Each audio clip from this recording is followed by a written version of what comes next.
Halo semuanya, saya Chandra. Kali ini saya akan menceritakan lagi sebuah alur cerita film yang berjudul All Quiet on the Western Front. Film ini dirilis pada tahun 2022 dan merupakan film perang dari Jerman yang mengambil latar tragedi pada akhir masa Perang Dunia ke-1 di tahun 1917.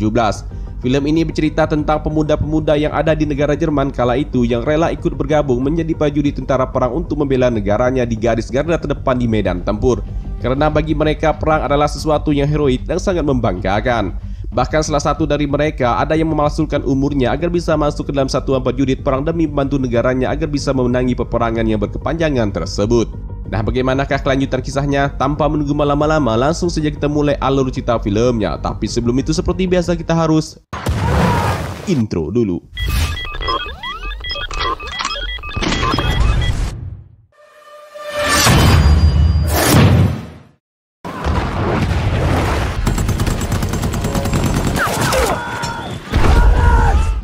Di awal film kita diperlihatkan tentara Jerman dan tentara Prancis sedang baku tembak dan saling serang di medan tempur yang berada di front barat. Tentara Jerman yang tadinya berada di garis pertahanan mereka segera keluar dari dalam parit untuk melakukan penyerangan jarak dekat.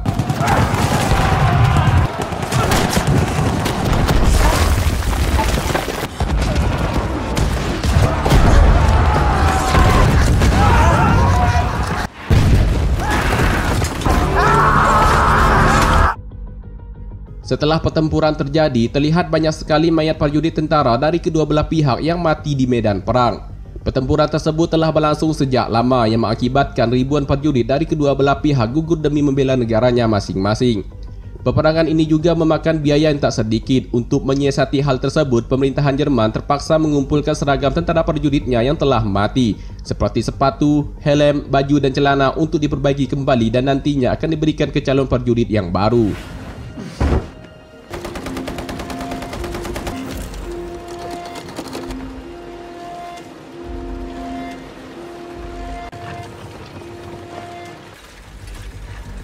Adegan lalu berpindah ke Jerman Utara ketika musim semi tahun 1917 dan saat memasuki perang tahun ketiga.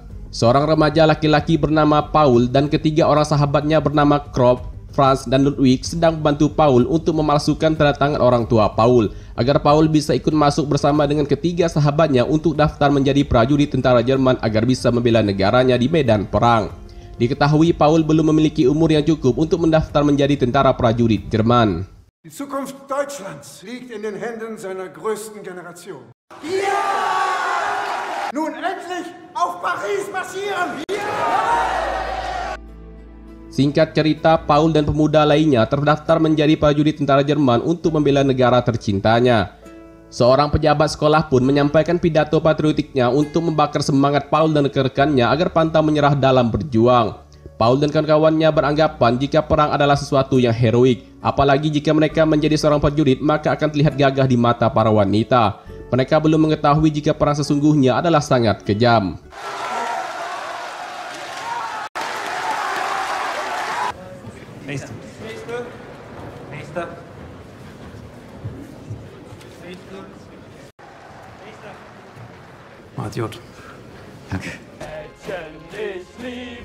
Setelah menerima seragam baru dan mendapatkan pelatihan singkat, prajurit baru ini pun diberangkatkan ke La Malmaison, Prancis Utara 25 km menuju front barat dengan menggunakan beberapa kendaraan truk militer.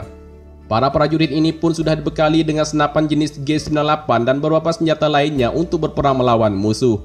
Salah seorang atasan mereka mengingatkan agar mereka selalu menjaga senjata mereka dan tak boleh meletakkannya sembarangan tempat. Wir sind jetzt an der Westfront. Im Reserve-Infanterieregiment 78. Bertempat di markas P3 pasukan Jerman, terlihat banyak tentara Jerman yang sedang sekarat karena pertempuran. Untuk itu, seorang dokter di sana pun harus menghentikan beberapa truk prajurit yang sedang melintas untuk berhenti. Dokter tersebut meminta agar truknya dipinjamkan ke regu P3K untuk membawa prajurit yang sedang sekarat untuk kembali ke Jerman. Agar bisa sampai ke garis depan medan tempur, Paul bersama dengan prajurit lainnya pun harus berjalan kaki dengan tetap dipandu oleh seorang atasan mereka. Tak lama kemudian terdengarlah suara ledakan yang membuat semuanya panik dan mengharuskan mereka semua menggunakan masker gas. Dan ternyata itu hanya ledakan buatan dari atasan mereka untuk menguji kesiapan dari prajurit-prajurit baru ini. Setelah itu mereka pun kembali melanjutkan perjalanan mereka menuju ke garis depan medan tempur di front barat. Setibanya prajurit-prajurit baru ini di garis pertahanan tempur, mereka langsung disambut dengan suara ledakan bom dan suara senjata api dari masing-masing kedua belah pihak. Selain itu juga cuaca yang tak bersahabat membuat parit untuk mereka berlindung tergenang air hujan. Untuk itu sebagai prajurit baru, tugas mereka adalah menimba air tersebut hingga kering.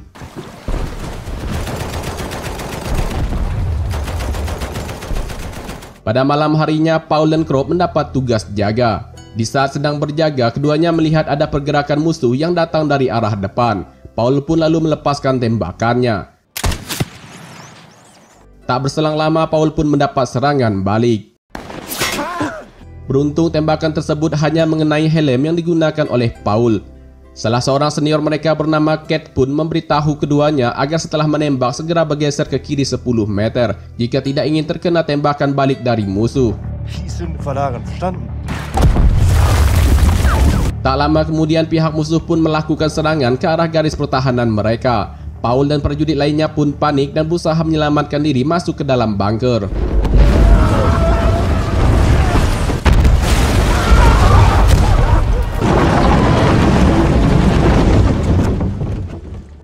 Saat menjelang siang, prajurit-prajurit yang selamat dari serangan semalam membantu mengevakuasi rekan-rekan mereka yang tertimpa runtuhan bunker. Paul yang tertimpa runtuhan pun tak mengalami luka berat, hanya saja salah seorang prajurit di sampingnya harus tewas di tempat. Paul pun dibantu oleh sahabatnya Krupp untuk bangun. Paul yang tak mengalami luka berat, ia pun mendapat tugas untuk mengumpulkan tanda pengenal prajurit yang telah tewas, yang nantinya tanda pengenal tersebut akan diserahkan ke kantor komando tentara Jerman untuk didata. Dari sekian banyak tanda pengenal prajurit yang ia kumpulkan, ternyata salah satunya milik Ludwig, sahabat Paul. Ludwig tewas saat berusaha menyelamatkan diri dari serangan tadi malam. Akibat serangan dari musuh tadi malam, banyak prajurit tentara Jerman yang gugur di garis pertahanan mereka sendiri.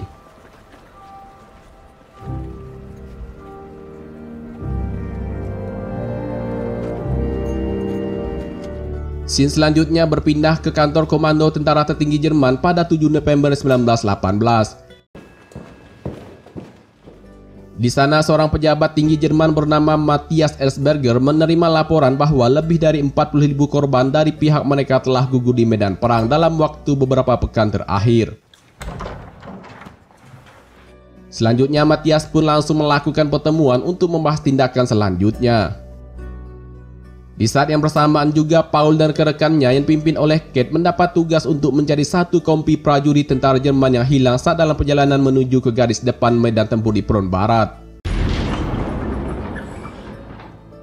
Setelah menyisir beberapa lokasi, akhirnya mereka menemukan prajurit-prajurit yang hilang tersebut di salah satu gedung tua dengan kondisi semuanya telah tewas. Cat menduga mereka tewas karena ledakan bom gas beracun dari musuh.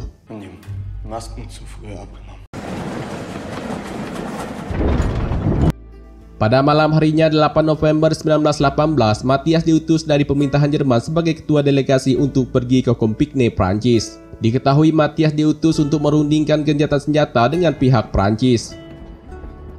Di saat itu juga Paul dan prajurit-prajurit lainnya pun kembali diberangkatkan ke garis depan medan pertempuran untuk berperang lagi dengan pasukan Prancis di front barat.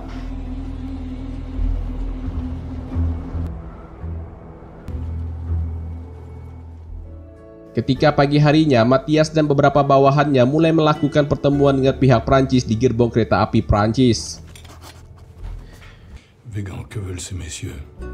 Di hadapan para pejabat tinggi Prancis, Matthias membacakan surat yang ia bawa, yang isinya meminta agar kedua negara menangguhkan segala bentuk permusuhan. Dengan atas nama kemanusiaan, pemerintahan Jerman meminta agar Prancis segera menyepakati gencatan senjata untuk menekan banyaknya korban jiwa yang berjatuhan dari kedua negara. Pihak Prancis pun memberikan tanggapannya. Mereka akan mau menyepakati gencatan senjata tersebut asal pihak Jerman mau memenuhi semua persyaratan yang diajukan oleh pihak Prancis dan tanpa ruang untuk bernegosiasi. Prancis pun memberikan waktu 72 jam untuk pihak Jerman memikirkan hal tersebut. Dan selama belum ada kesepakatan, maka perang kedua negara tetap berlangsung sampai gencatan senjata diputuskan. Kembali ke prajurit tentara Jerman. Mereka semua segera bergerak untuk melakukan penyerangan ke pertahanan musuh setelah menerima informasi dari pusat komando bahwa gencatan senjata belum menemui kata sepakat dan perang tetap berlanjut.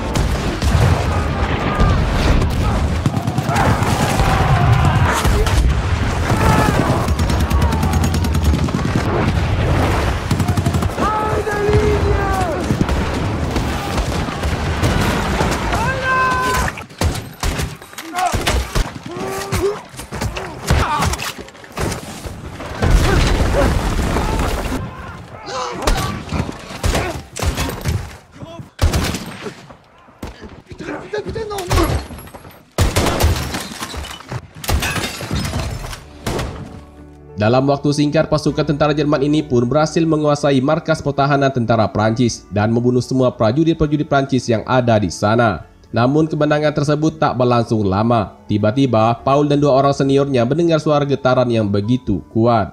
Mereka bertiga pun segera keluar dari sana untuk melihat situasi.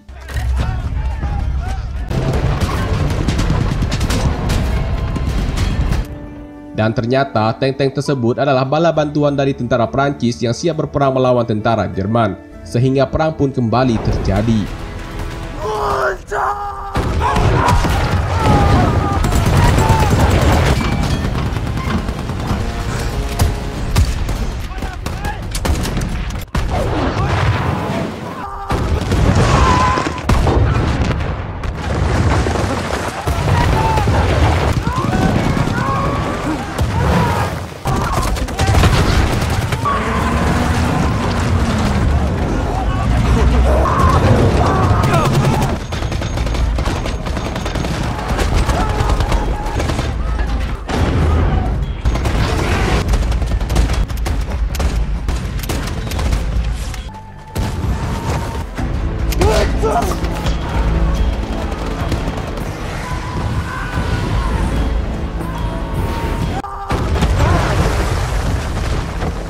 Pertempuran yang tak berimbang itu pun membuat pasukan tentara Jerman tak kuasa menghadapinya. Mereka semuanya pun harus bergerak mundur walau banyak dari mereka harus gugur di medan perang. Paul pun harus melihat sahabatnya Krupp mati terbakar di tangan tentara Prancis.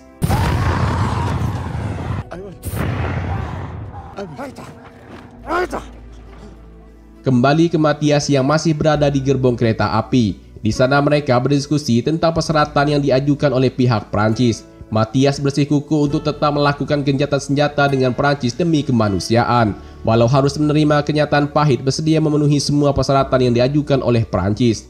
Sedangkan yang lainnya menolak untuk memenuhi persyaratan dari Prancis karena menganggap Prancis telah mempermainkan negara Jerman. Singkatnya, Matthias pun memerintahkan salah seorang bawahannya untuk segera mengirim salinan tuntutan Prancis ke markas pusat agar pemerintahan Jerman mengetahui perkembangan terkini mengenai perundingan gencatan senjata yang sedang dilakukan olehnya.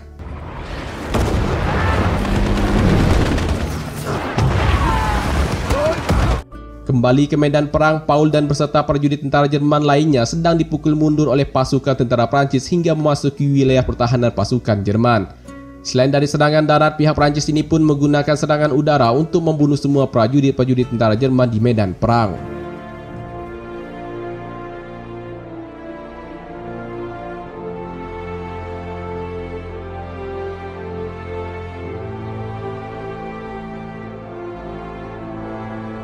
Pada malam harinya, Matthias mendapat surat balasan dari pemerintahannya. Ia meminta Matthias untuk menyetujui semua persyaratan yang diajukan oleh Prancis. Sementara itu, prajurit Jerman yang selamat dari pertempuran tadi telah kembali ke kamp mereka. Di sana mereka juga telah mengetahui jika peperangan ini akan segera berakhir. Paul yang baru tiba di sana pun langsung diberitahu oleh salah seorang rekannya bahwa sebentar lagi mereka semua akan dipulangkan. Berakhirnya perang ini pun disambut gembira oleh semua prajurit di sana. Pada malam itu juga Paul menerima kabar jika Franz telah tewas saat bertempur tadi, dan kini semua sahabat Paul gugur di medan perang. Scene berpindah ke tempat pertemuan antara delegasi Jerman dan Prancis. Di sana pihak delegasi dari Jerman menandatangani persyaratan yang telah diajukan oleh pihak Prancis agar gencatan senjata antara Jerman dan Prancis menemui kata sepakat. Proses penandatangan itu pun disaksikan langsung oleh kedua belah pihak. Setelah proses penandatangan selesai, pihak Prancis pun memberitahu bahwa gencatan senjata akan dimulai dalam 6 jam lagi, yaitu pada pukul 11 hari ke-11 dan pada bulan ke-11. Untuk menyambut peperangan berakhir, tentara Jerman ini pun merayakannya dengan menembakkan senjata mereka ke udara.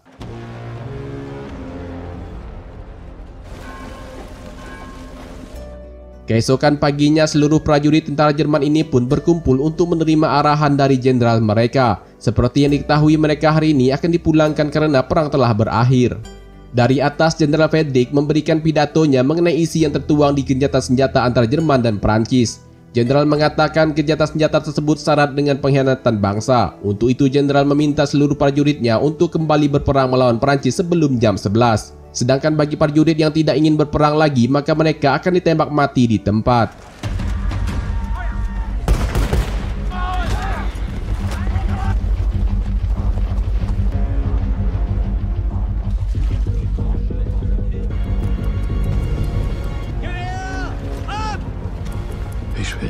Noch 15 Minuten. Attaquez-les! Attaquez-les! En position!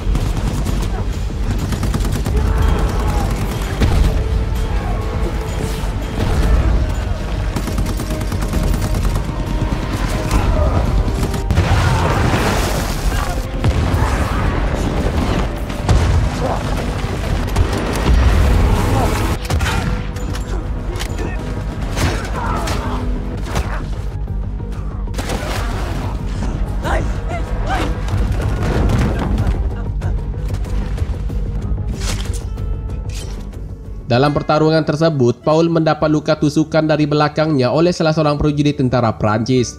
Di saat yang bersamaan juga terdengar suara teriakan dari luar yang meminta semuanya untuk menghentikan tembakan karena jam telah menunjukkan pukul 11. Dengan tenaga yang masih tersisa, Paul pun mencoba keluar dari dalam bunker untuk melihat situasi perang yang telah berakhir. Seperti biasanya, setelah pertempuran berakhir, prajurit-prajurit yang selamat segera mengevakuasi rekan-rekan mereka yang sekarat maupun yang telah tewas. Dan ada juga yang bertugas mengumpulkan semua tanda pengenal prajurit yang telah tewas seperti yang pernah dilakukan oleh Paul sebelumnya. Tak diduga ternyata Paul telah tewas dengan posisi terduduk. Ini dikarenakan luka tusuk yang begitu parah yang ia terima. Perjuangan Paul dan ketiga orang sahabatnya pun harus berakhir di medan perang. Menjadi prajurit membela negaranya di medan tempur ternyata tak seindah seperti yang mereka bayangkan sebelumnya. Walau harus gugur di medan perang, tetapi nama mereka akan dikenang sebagai pahlawan. Di akhir film terdapat narasi bertuliskan, tak lama setelah pertarungan dimulai pada Oktober 1914, front barat terjebak dalam perang parit. Di akhir perang pada November 1918, garda depan nyaris bergeming. Lebih dari 3 juta prajurit tewas di sini. Kebanyakan tewas memperebutkan hanya beberapa ratus meter lahan. Nyaris 17 juta nyawa hilang dalam Perang Dunia ke-1.